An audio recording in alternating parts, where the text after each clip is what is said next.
देहु न सासु होया पनी चदरिया लाली बराई की तारा मना हरी के जेवना ले के जाई मैं लाली बराई की तारा मना हरी के जेवना ले के जाई मैं लाली बराई की तारा मना हमारा जेवन राजा के मन ही ना भाव लाली बराई की तारा मना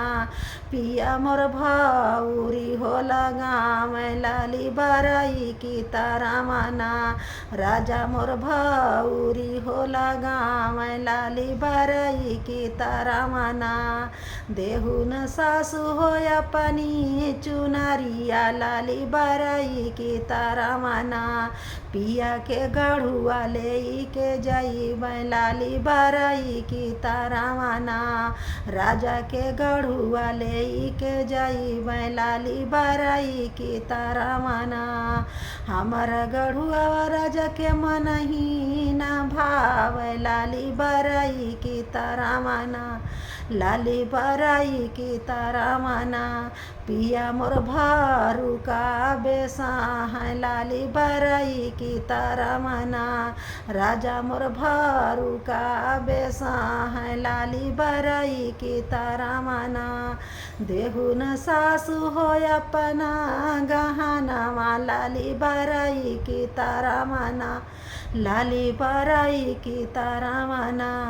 पिया के बीड़ा वाले के जाई मैं लाली बराई की तारा मना पिया के बीड़ा वाले के जाई मैं लाली बराई की तारा मना हमारा बीड़ौआ पिया के मन ही ना भाव लाली बराई की तारा मना राजा मोर सुरुती हो चाबाल लाली बराई की तारा मना पिया मोर सुरुती हो चाबाल लाली बराई की तारा मना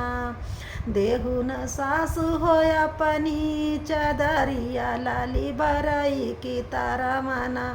लाली बराई की तारा मना पिया के से जिया ले के जाई मैं लाली बराई की तारा मना